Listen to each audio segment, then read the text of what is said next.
What's up, gang? Hope you're doing well. What a weekend, right? What a weekend. We got a lot to talk about. Ball is Life, pay-per-view, OTD, collab. It was a movie. It was crazy in more ways than one. We're going to get into that. I wrote down some notes. This is just me. I'm just talking. I'm just going to be talking about what happened this weekend. I wanted to get this video out last night, but I've been doing a lot of traveling. As you guys know, you can hear it. My voice is gone. My throat is hurting. I'm sick. But we need to talk about what happened. I saw also a couple other reactions and videos and stuff too, which is it's good to see. I mean, it's good to see. So first thing I want to mention is just like any feedback, any opinions, any anything, any criticisms that you guys have, we listen, we hear. And I think the difference in this scene right now at the moment, one-on-one, the reason these players are so fun to watch is because there's no hiding. There's no hiding out there on the court. So here I am every day. I get to criticize these players. I get to tell them what they should have done better, what they were bad at, what they were good at, whatever. They just take it on the chin. We're the same. Hey, we're the same. Like my commentary or what my thoughts that I put out there on the internet, that's free game. You know, Ball is Life OTD put out an event and people paying for it, it's free game. You know, so the things that could be better and the criticisms you guys have is fair. It's more than fair. I've got my own. You guys know I don't hold any punches, and a lot of these things I'm gonna say today, I've either already said it to people's faces or I'm willing to, right? So just don't say anything behind someone's back that you're not willing to say to their face. That's not a shot at anyone. That's just me preparing you for some of the things we're gonna talk about. First thing I wanted to talk about, the matchups in general, just the card overall, what we got to see, JQ versus Lamar, Nitty versus Scoob, Akil Carr versus Dom, even though it's supposed to be Darnell Rogers first. The card that we got first, amazing, right? We can look back at it. We can look back and think like it could have been better or the games could have been closer, but that's not how basketball works. You don't know what the outcome is going to be until it happens. So beforehand, looking at those names that were on the cards, like amazing. And sometimes you're going to have some blowouts, right? Those still generate more storylines for the future. So that Ty Lawson and Nesco game, like, yeah, we wanted to see it go down to the wire and we want to see that unfinished business that they had for prior be settled. But Nesco came out looking way different. Nesco came out looking way different. And Ty Lawson, I said it on commentary. I don't know if you're watching. He looked old. He looked old. That's just what it was. So with the matchups in general themselves, I was happy with it. I was happy seeing some pros versus YouTubers kind of cards set up. For the most part, that's kind of what it was. And I think the YouTubers gained a lot of respect on the scene. So that's just the matchups in general. The thing I wanted to talk about, I want to get into, was the production. Because I saw a lot of stuff flying around, right? So this is why I was talking about the fair criticisms and the fair opinions and all that. Like, I think it's good. Like, if you got some criticisms and we take it on the chin and get better, that's a good thing.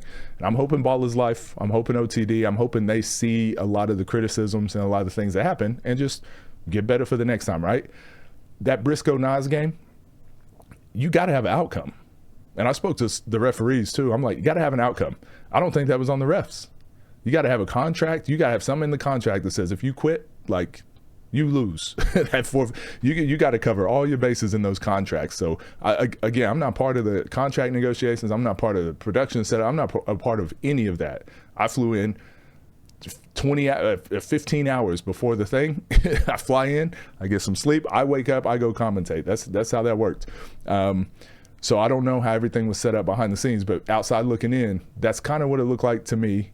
Contracts and just those conversations hadn't been had. Again, not sure, but that's got to be better. From the commentary side, I went back and watched the game, watched a lot of the production last night, a lot of the pay-per-view last night. Because me and Dev were getting ate up in the comments. Not just me and Dev, but everybody, right? We live in a day and age where if you're upset with something, you can just send it through straight away. We're getting ate up in the comments for, and one thing I realized right away is like, why are you yelling into the microphone? You guys see right here, I do this every day. I'm not yelling into the microphone. We couldn't hear anything I couldn't hear anything. I couldn't hear Dev talking. I was trying to lean in and hear him talking, but he couldn't hear me. We were sitting right next to each other. There was a DJ 30 feet away from us. It was just like blasting our ears, but there was thousands of people in there, and it was loud. We couldn't hear anything, and we're also not sitting where we can see. We can't even see the game. So we got like a TV sitting off to the side over here, and then Dev is sitting on this side of me. So I'm like watching, and I'm like yelling so Dev can hear me, and Dev's watching, and he's like, wait, did you say something? So just from that aspect, like, it's got to be better. It's got to be better. And this is, we talked about this in a video not long ago. This is the difference between TNC, right? TNC, OTD, Ball is Life. All of them have their own different lanes and own different avenues. And I've been saying this is what makes it great. This is good for consumers. Like, this is pushing the game forward. They're all doing it in their own way. I think OTD, what they've done over the last couple months with the matchups that we're getting and the games that we're getting, and the grit, I kind of like the grit. I like the trenches, they call it. I like it because that's how we all grew up playing basketball. Ball is Life is kind of like a mixture, a little bit better production, a little bit more organized than OTD, and I think a little bit less of the grittiness, a little bit less of the matchups, but that's their lane, that's their avenue. Then you got TNC, who we all know what TNC's do. You go look at TNC, their production, I mean, it's as professional as it gets. I think they had a drone in the last setting, but everyone's sitting down, hands on their laps. You can hear golf clapping in the last paper. So it's completely different lanes, but I like what all three are doing. And we keep saying it as fans. We keep saying it. The outsiders looking in, like, if they could find a way to just, just saying, if they could find a way, I don't know. That would be ideal. That would be great. Rising waters lifts all boats, whatever. So from a production standpoint, I don't think it was great. And when I say I don't think it was great, I mean there's things that could be worked on, right? I thought it went fine. The audio was kind of messed up for the first I think it was 3 minutes, and me and Dev were frustrated because it was like, yep, everything's good. We're sitting there for 30 minutes like, yep, everything's good, we're good to go. As soon as it was time to go live, boom, wait, audio's not working, hold on. And we're like, what? So credit to him, the guy that was behind doing the switchers and the production and all that had to figure it out. He had 3 minutes, boom, boom, boom, plugging things in, unplugging, check, all that sort of stuff. Got it going. That's what these live events are. They're tough, not easy to do. So overall, I thought it was okay. Production could be so much better though. The setup, preparation, the contracts, all that sort of stuff, like that can be better. And again, hopefully they do, right? Hopefully this gets to a point where it's just normal for us to see flawless productions. Right, this one-on-one space is still young, but that's all I want to cover with the production. We got to get to the security. I'm going to try to find. I'm just going to try to find some. Try to find some clips for you guys. It was crazy in here, and I got to tell you, when I first. When we first sat down, it was already like a lot of people. It was already a lot of people in there. But we saw security. There was 6 security guards, I think it was. And they were big. They had masks over their face. They were like ready, gloves on. And I'm like, okay, we got some security. This is way better than Detroit, because Detroit, we only had 2 people. Security guard says to us, because me and Dev are sitting at the commentary booth, he came up to us personally and was standing right behind. He wasn't letting anybody close to us. He said to us personally, hey, my guy, this is what we do. Okay, this is what we do. I got your back. I ain't letting nobody back here. Me and Dev, we're like, oh, man, this is dope. We got our own security. We got a dude that's not letting anyone back behind the commentary booth. I'm going to grab my bags. I'm going to just put my stuff over here. This is awesome. Every time I tried to get through and sit down in the chair, I was having to, excuse me, sir, squeeze through, right?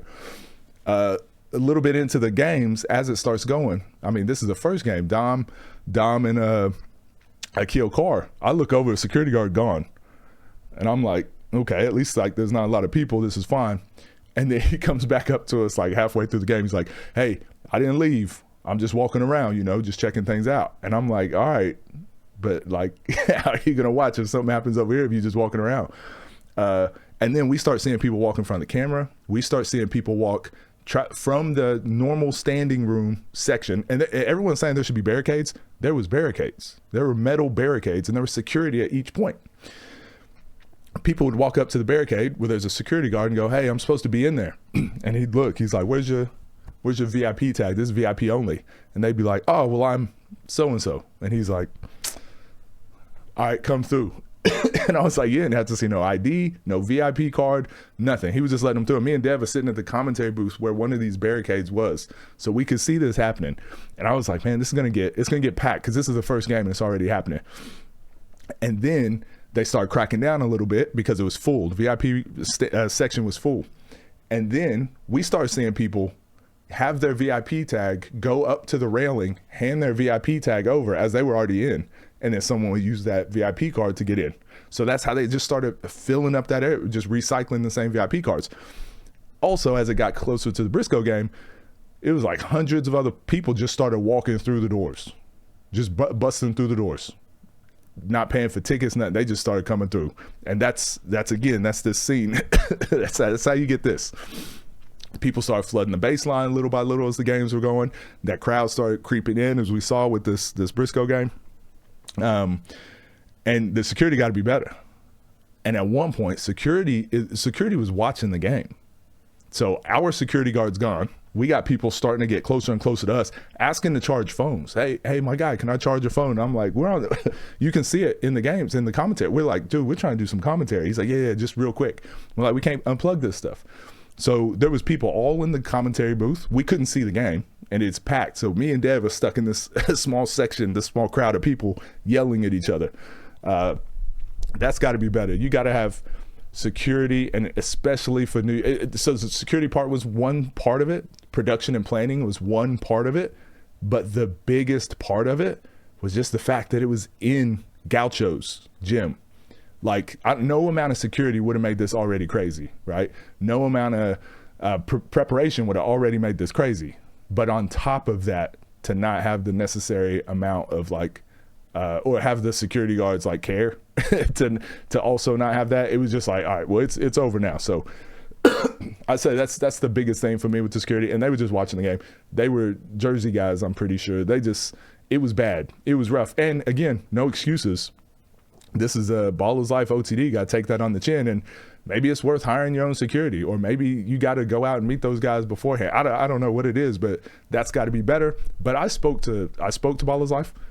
We saw the live with Davo yesterday, and I spoke to him while I was there. They know this stuff. They all know. They were talking about it straight after, and they're like, boom, boom, boom. These are the things, and this is what happens. This is the risk you take. The risk you take running these events.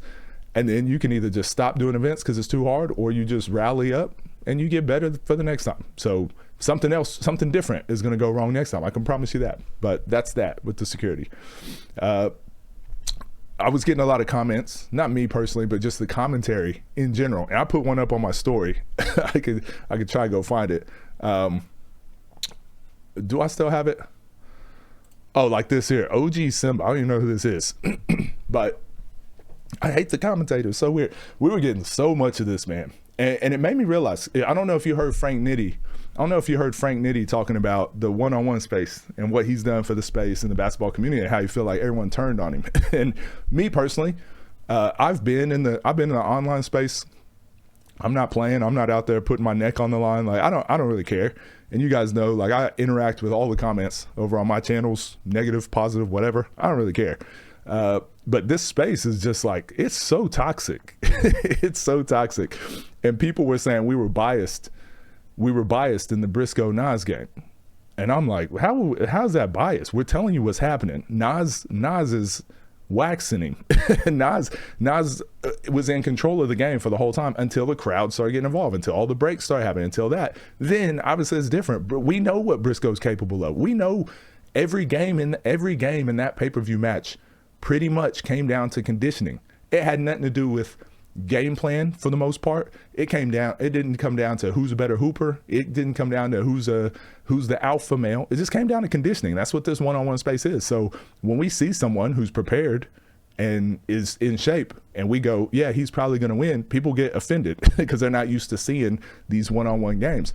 And every prediction we were making watching the game, it was right. It was accurate. And it's what was happening on screen. People just don't like to hear it sometimes. So that was one thing I wanted to address. You got to do a better job of not letting your feelings dictate like the actual outcome of what's happening on screen, right? And what I mean by that, if you like a player, if you really like a player and they show up not prepared, you don't got to kid yourself that like, no, he's really better. I promise. Like, you just go watch him play. We don't care. We don't care. That's why we like this space. The one-on-one resume, or your resume, your 5-on-5s, your overseas status, none of that matters. None of that matters. And the same thing, like I did the same thing, right? I disrespected the one-on-one scene too. Who was the first game that I watched? It was Scoob, and I said he was trash, right? Scoob played Roy. And I was like, this guy's trash. He's terrible. He's not even that good. And then what did Scoob do?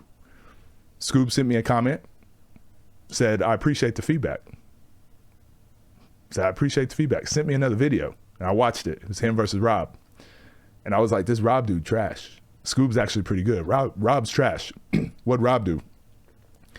Rob, you saw it. He said, hey, locked in. We're watching your videos. We appreciate the feedback. And then he commented and said, that's why I elbow people. That's why I shoulder people. That's why I play the way I play.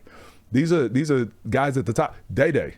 I said Day was trash. What do you do? Send me more videos to watch. We broke down film. So the guys in the one-on-one space respect the one-on-one. They respect the other players. And they've all gone through the moment of thinking they were better, getting humbled, and being like, oh, I got to change some things up. And then they do it. And some of those guys are at the top. Nas had this at some point, right? Nas had to come in because he didn't have the resume. He didn't have all this motion and politics behind him. So he had to just come in and show everybody what he could do. Now he's got it. Now all these other people are little brother in him. All these pros are little brother in him. And every single time he keeps humbling them, right? He keeps humbling them. And now we got people going, even after Nas did what he did, is Zay walk him down? Brother, we all saw what happened. That was Nas's game if it wasn't for New York and everyone stepping on the scene, right? So everyone's got to respect the one-on-one space a lot more. Right. And again, I said the same thing. I've been exactly where these guys are at. I didn't think it was very good till you watch it, till you start getting involved. Then you realize these guys are pros. They're just pros. It's a different game. One-on-one is not 5-on-5. It's not 3-on-3. It's a different sport. It's a different sport. Okay. So if you're not prepared, that's what's going to happen. Nas going to do what Nas going to do. So that respect part was something I really wanted to talk about. And I feel like Nas did that. I feel like Nas just got a lot of people's respect, even though the game didn't finish. I wanted to say on that, like, you gotta let Nas rest, man. We gotta let Nas rest. Like, what he's done for the scene. I don't think you got, again, I don't know if you guys can, really like get a feel for what it was like in there. Let's go through these. I want to talk about that OTD live yesterday with Shadell. Also, that was hilarious. This one right here. This was crazy in here. This was crazy. Nas, I don't know if you saw him before the game. He's sitting there like a cyborg, unfazed, unbothered. Goes out there, goes up 15, 16 points, I think it was. And every time, there's a game that's going to come out, that's going to drop soon. I can't talk about it yet, but there's another game very similar to this where one of the players could have quit at any time because like the odds were just stacked against him so much. The city was stacked against him. Like so many things kept happening and he just kept saying, check up, fine, check up. Oh, you want the ball? Take the ball, check up. And I gained a ton of respect for that guy. Same thing right here with Nas. Like most people quit here. Most people fold just because how that crowd is, but he kept putting on, went up 15, 16, and then the crowd started acting funny. Dev made this point. I know a lot of you guys saw what Dev talked about. There was so much money in that gym. When we first walked in, there was dudes with bags walking up to each other straight away before the game started, walking up to each other and opening bags, and we could see like bundle how much money was in there. There was so much betting going on. That's another point I wanted to make. Well, maybe I'll make it right after this. But Nas went out there and performed and did everything he was supposed to do. Right? Didn't quit one time. Even when the crowd, there was 20 minutes between some of those plays, and Nas just standing there, ready to check out. He's just waiting.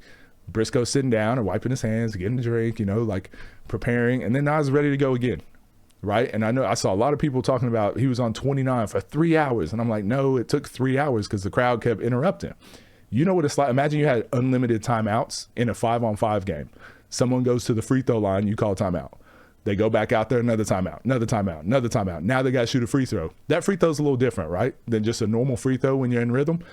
That's what was happening to Nas. He got looks that he normally makes. He airballed the elbow jumper. Wide open, step back, boom, elbow jumper, airball. He had a little floater, a little gimme floater that he missed. He had an open three. That Briscoe thought he hit the ball. I don't know if he hit it or not. There was too many people to see. But the ball went out. Nas chased it down to the three-point line, gets ready to shoot it, and he's got people running on the court trying to get to the ball. Nas is shooting over 3 defenders. It looked like that Kobe in the corner photo, and he got 4 people jumping at him. Nas, and he's shooting, and he just missed the open 3. So Nas had plenty of opportunities to win. I heard people saying, like, if Briscoe would have just made his 2 more free throws. Yeah, Briscoe had 18. You're saying if he would have had 20, he would have won? Yeah, probably. If you have 20 free throws, yeah, he probably wins that game. In regards to the referees, I don't know what you can do there. I do think that the calls changed. I do think they were favoring Briscoe. But again, this was a different environment. There was a lot of money. There was a lot of talking. There was a lot of possible threats on the referees. And they were right there in their ears too. Like there's people like breathing down their necks. There was a clip I was watching. Ref Lou, the tall, skinny one, was standing there like this. You know, the one from Jersey, standing here like this. But he had people like right around him. I'm like, most referees just walk out when it gets that bad. Most people walk out. They stood there. They stood in the fire. But it's like that probably does change a couple calls. That probably does change the way you officiate just a little bit. But Nas, like I said, Nas did what he was supposed to do. I got nothing but respect for him, huge respect for his journey and everything he's done. And then he just keeps proving people wrong. And then we act like he's not a human. Yeah, just throw him in the fire again. Just throw him in the fire again. Just throw him in the fire again. We got to do better. As a community, we got to do better. Like Frank Nitti, we got to do better. We don't want our legends of the space, Frank Nitties of all people. We don't want our legends of the space like feeling slighted by the community. Again, sorry, I told you I'm sick. If you guys want to talk about the commentators, talk about the production, talk about the companies or the platforms, that's fine. That's fair game. That's what we do. We put our faces on that online. Like we put our brand out there. Like, I mean, we sign up for that, right? But the players, like, they're the whole reason this whole thing goes. They're the whole reason any of us can complain. Any of us can be happy about this space. The whole reason that we can put on these productions, the whole reason that I get to fly out and commentate, I get to fly out and meet these guys and have conversations about their basketball journeys. I get to learn from them. You guys, like so many people in New Jersey and New York were coming up to this was crazy. They were coming up to me like, love your content, watch your content. I met a lot of you yesterday, day before yesterday. And it was so fun to see what this space and what these players have done for basketball in general, made it more attainable for people that didn't make it to the NBA to be professionals in a career. So I can't give anything but respect to the players. As a community, I think we got to do a better job of like criticism. If you have criticisms, give them. If you got criticisms, give them fair criticisms. If you don't like someone, be able to say why you don't like them. So, for example, I didn't think Frank Nitti game against Scoob, I didn't think it would be close. Because same reason I thought all the other games would be not necessarily blowouts, but I'm like, whoever's in better shape wins, right? Scoob's superpower is his conditioning and being in shape. Frank Nitti, we know what he can do. But my criticism of him was, I don't think he's got enough one-on-one games under his belt. I don't think he's going to be in the same type of shape as Scoob. I don't think he can do that for 30 points. Well, he locked up for 30 points. He locked up for 30 points. His problem was he was a little bit tired and just couldn't hit that last bucket. And he said it. He said he was gassed. But defensively, didn't look gassed. He played pro defense the entire game. So he really impressed me. But my criticism was a fair one. I didn't think he'd be prepared enough. I didn't think he'd be in shape enough. But he was in shape. I can take that one on the chin and be like, yeah, I was wrong. He impressed me. I was wrong. The criticisms I had of Briscoe, I didn't think he'd be prepared. He walked in late, and I don't think he was prepared. And we saw the outcome. We saw what was happening. I don't think he was prepared, and it showed. Akil Carr, the criticisms Dom was getting 2 months ago is the criticisms we're giving Akil Carr right now. He doesn't understand the one-on-one space yet. He's probably not going to be very efficient. He's probably not going to be conditioned enough for this. And then, yeah, that's what it was. That's what it was on the court. All this to say, if you got criticisms, be able to say why you don't like someone or why you think they're going to lose. It's not good enough in the one-on-one. It's not good enough in the scene for us now to just be like, I don't like this guy. Okay. Like, be able to say why. Be able to say why. Because then otherwise we start getting the Frank Nitties who gave us one of the games of the year. That game was insane. One of the games of the year from one of the legends in the space, Frank Nitty, against another, like a top 5 player, Uncle Scoob. Don't forget the uncle. We got him playing Frank Nitty, going down to the wire. It was going to be last bucket. One of the next score wins. It went down to next score wins. And then he goes, I don't think I want to play any more one-on-ones. Gang, we gotta do better. Frank Nitty can take criticism. If you would have said, yeah, I just don't think he's in shape enough, and Frank Nitty, we think Scoob's gonna win because he's in the best shape possible. Frank Nitty probably looks at that and was like, they don't know. They don't know my conditioning level. They don't know what I'm capable of. That's different than Frank Nitty feeling like he got to go on the table and complain and say he felt slighted. So we got to do better as a community, talking about, like, because we want Ballers Life to be better for these events. We want OTD to be better. Fair criticisms. Be able to say what it is you don't like, what it is you do like. Same with me. Like, I don't really care. You can say whatever to me. But for the players, man, we got to do a better job. Stop being so toxic. Stop being so toxic. Keep having your favorites. Keep being passionate. Keep being loud, because that's what the one-on-one space is. Keep doing that. We love seeing it. We love the drama. We love the hype. Keep rooting for your guys. But if you don't like Nas, just say why. Say why you don't like him. I did really quickly want to touch on the gambling and just say I think it's bad. I've been saying it. You go watch the video on my main channel. I don't like sports betting. I don't like gambling. I don't think you're evil if you do it. I don't think you're a bad person if you do it. But I think people are weak. I think people are weak, me included. As humans, we are just weak. If you keep dangling a golden carrot in front of us, eventually we're gonna go for it, right? If there's money to be had, and if there's a big payday to be had, we're always gonna be like humans. If it's there long enough, like it's not like if we're corrupt, it's just like how long does it take for us to get corrupt? And what I mean by that is like those referees in that gym, those fans, the crowd, the players, everyone knows how much money is being bet in these games. Everyone is seeing it. And when you got that much, first of all, when you get a crowd of people together like this in the first place, it's already crazy. But then you start putting thousands, hundreds of thousands, tens of thousands of dollars in there on the line, and it just amps it up even further. It just multiplies it. So we got to get a handle on the gambling. I'm not even saying it doesn't need to be allowed, but it's got to be an app. It's got to be done outside the building. It can't be done on this court like while these dudes are playing. I don't know what would have happened if Nas would have won that game, because he would have been talking crazy. And I don't know how New York and New Jersey would have acted. And there was no, obviously that security detail wasn't going to protect Nas. So I think this is something we got to get better at as this space grows. All of these things I mentioned today, like I said, the matchups were good. Production's got to get better. Definitely has to be better. Security, utmost importance. Everything you do, you have to be protecting the players. Again, I don't think anyone was coming after me and Dev. Like, we're just commentators on the side. But I felt unsafe just because of the amount of people that were there and the amount of times people were in your face. You have a split second to be like, wait, is this dude asking for an autograph, or is this dude asking for a picture? Is he yelling at me because something I said on the broadcast, or is he trying to charge his phone while we're commentating? We're like commentating, and this is all happening the whole time, and we're just like trying to stay focused on it. But again, like for me, I've signed up for that, right? And also there was no danger. I'm not saying there was danger towards me and Dev. I'm just saying the atmosphere, what it felt like. I imagine how Nas would have felt. I don't know. So the fact that he was out there and performed like he did and didn't care, like he is putting the one-on-one space on his shoulders. What Rob's doing over there on TNC, he is putting the one-on-one space on his shoulders. Like, yes, the platforms are good, but these players, it comes back to the players are putting the one-on-one scene on their shoulders and carrying it. What Zay's doing?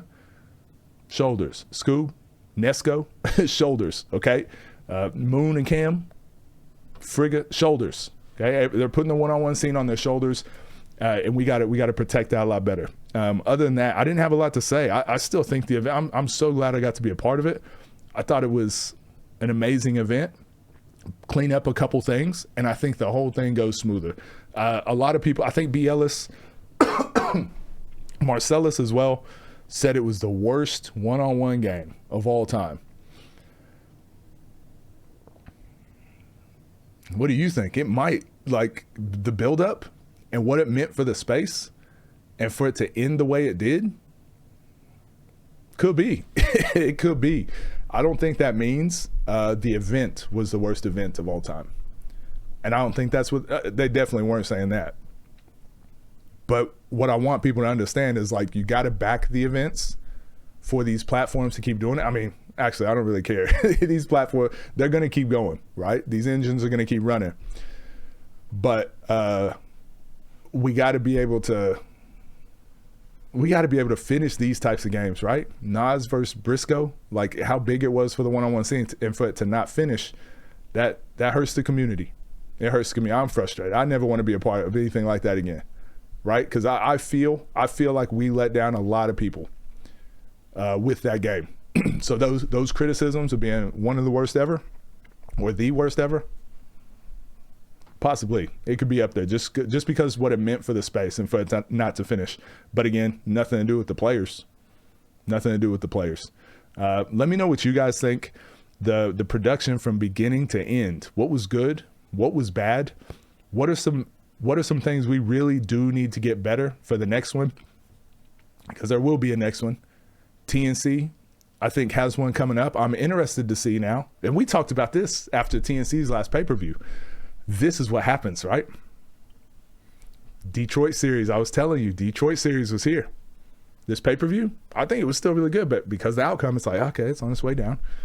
TNC was, and then they had their pay-per-view, and it was like, okay, it wasn't a great one, but whatever, with the aftermath and things that happened. But now they got DA and Rob for their next one. Now Baller's Life is going to see that. OTD is going to see that and be like, well, we want to get back on the horse and then compete.